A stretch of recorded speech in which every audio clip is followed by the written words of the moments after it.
en relación también con las capas, pero ya mezclándolo con las imágenes en general, también hemos de saber o recordar cómo se veían las capas con las opciones de autorrecortar capa o adaptar la capa al tamaño de imagen.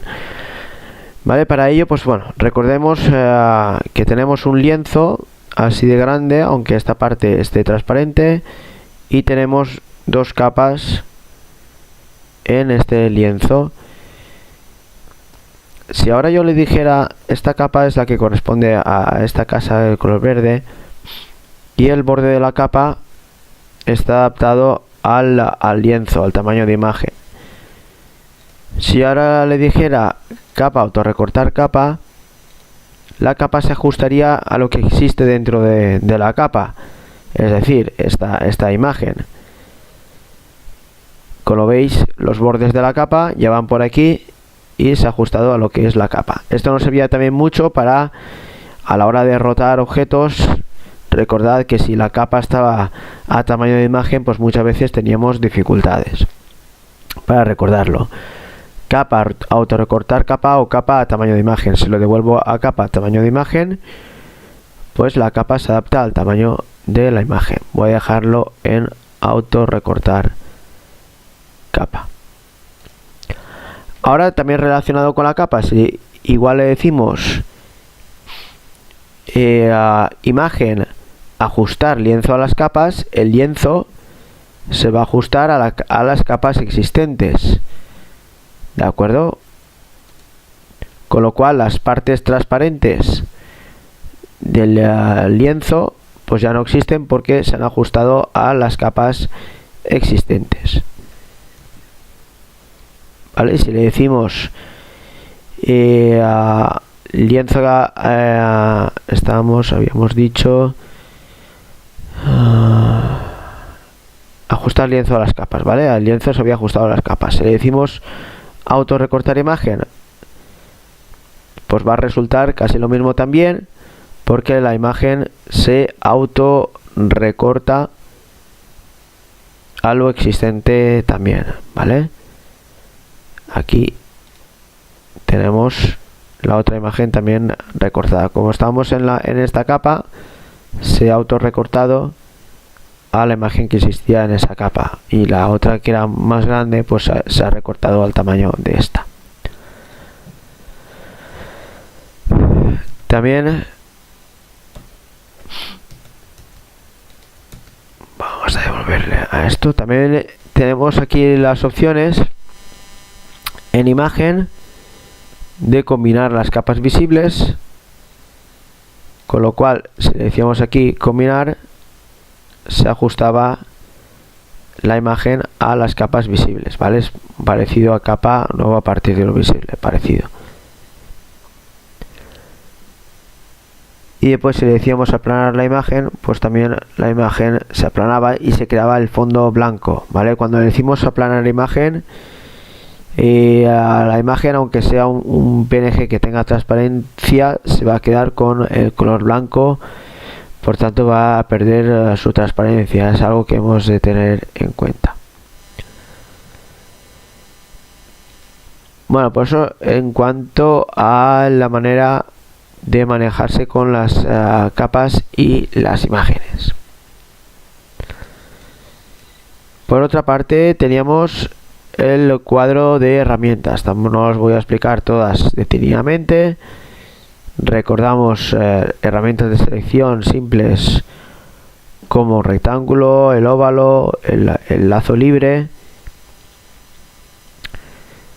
Y recordamos que con el rectángulo y el óvalo también podemos pintar dentro. La varita mágica, recordemos también la varita mágica que nos seleccionaba colores, pero que no reconocía colores que están separados por una línea. Por ejemplo, se le dio nueva capa de color blanco.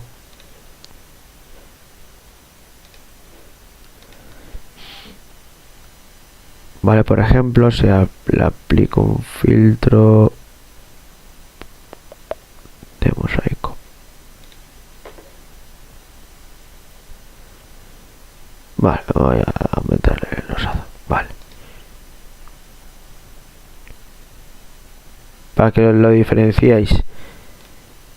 La varita mágica, si la aplico a una parte del mosaico, me va a respetar o me va a coger los colores similares dentro de esos bordes. Ten en cuenta los bordes, nunca se va a saltar los bordes. Sin embargo, el color, que era diferente, si pinchaba aquí, pues me iba a coger de toda la imagen los colores que más o menos fueran similares. Por eso se salta las líneas y todo, ¿vale? Recordad esto.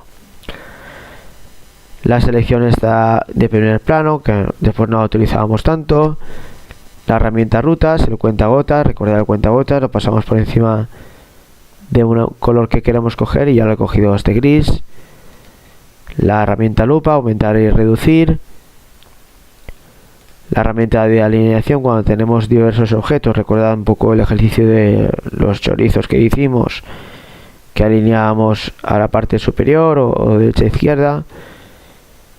La herramienta de recortar no nos permite hacer recortes nada más que cuadrados o rectangulares. Si ahora decimos así y le decimos enter, con la herramienta de recorte pues la imagen se nos ha quedado así. Recordad también rotar, escalar nos permitía escalar y hacer modificaciones de la imagen. Y después ya jugamos con la inclinación y la perspectiva de las imágenes. Esto era para rotarlo horizontal o verticalmente la capa. La herramienta de texto, recordad que cuando escribíamos algo, podíamos escribir, por ejemplo, texto.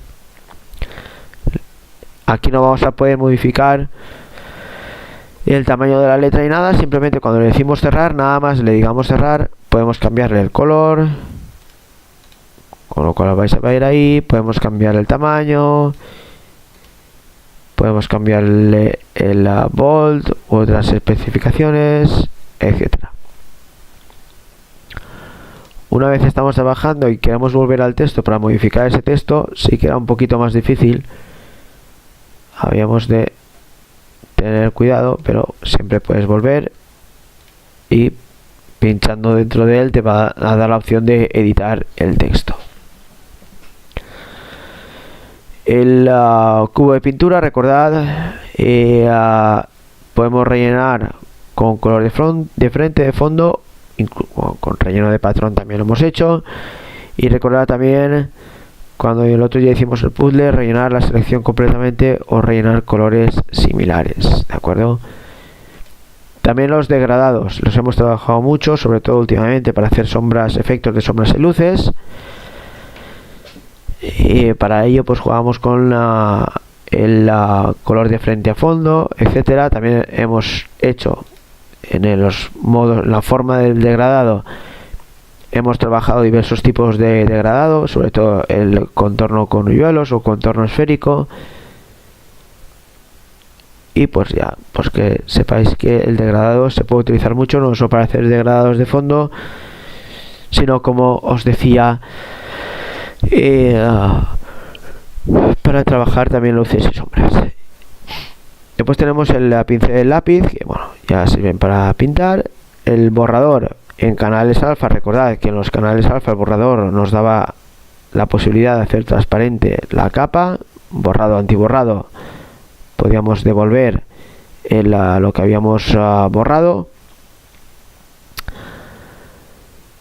Y a ver, el aerógrafo para pintar tipo aerógrafo, y la tinta también.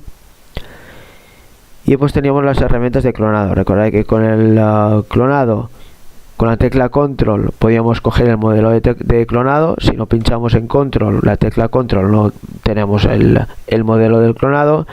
Y una vez tengamos la tecla control, también debemos de fijarnos en la alineación, si es ninguna o alineada, o si dejamos fija, se nos va a clonar siempre eso que dejemos fijo.